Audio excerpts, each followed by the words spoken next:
Kim Pao, kumasa sa trending na hashtag piliin mo ang Pilipinas. I'm overheated, can hardly sleep at night, doing crazy dreaming, you're the reason why, hiding by the baby. Sobrang nakakatuwa talaga ang mga Kim Pao supporters at grabe na talaga ang pantasya nila. Nagkaroon kasi si Unbogable Star Vice Ganda ng entry para sa hashtag piliin mo ang Pilipinas, kung saan halos lahat ay namangha sa napakagandang video na yon at agad-agad ay nag-trending. In fairness kay Meme Vice Ganda, so creative naman ng pagkakagawa nito. Pinuri naman ng TV host, actress na si Kim Chiu si Vice at sinabing super ganda, lalo yung pahuling part ng video. Sinabi pa ni Kimi na nag-iisa ka, mama. At dahil sa comment na yon ni Chinita Princess, kaya naman nabaling sa kanya ang atensyon ng netizens.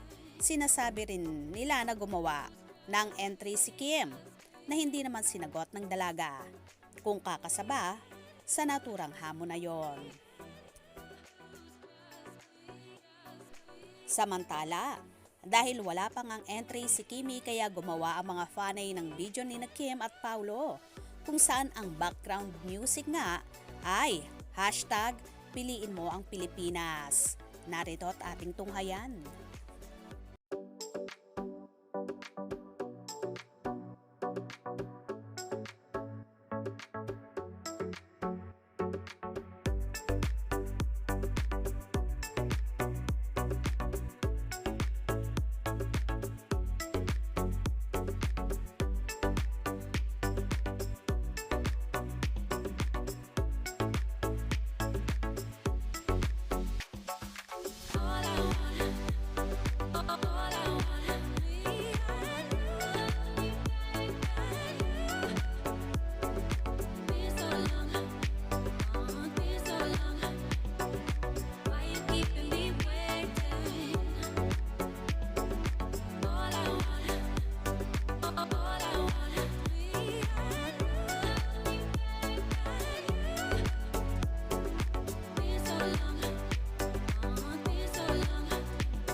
So cute naman ang pagkakagawa ng nag-edit nito at napaka-creative, kung saan pinagkaguluhan ng mga netizens.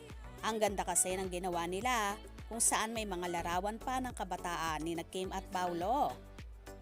Ang iba naman ay iba't ibang eksena na meron na naglalakad ang Kim Pao sa iba't ibang lugar, kagaya na lang ng Mayon Volcano, Rice Terraces, Chocolate Hills sa Bohol, at marami pang iba. Naglakad din sila sa traffic sa EDSA at ganun din patungo sa building ng ABS-CBN.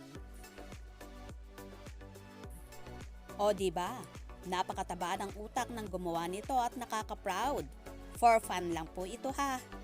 Ika nga, pampa-good vibes.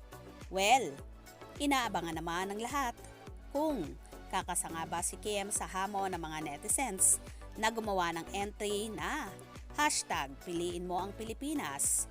Papatulan kaya ba ni Chinita Princess ang hamon na ito ng madlang people? Abangan. Kaya naman tumutok at huwag na huwag pahuhuli sa mga maiinit na kaganapan. Anong inyong magiging reaksyon sa bidyong ito? Comment below.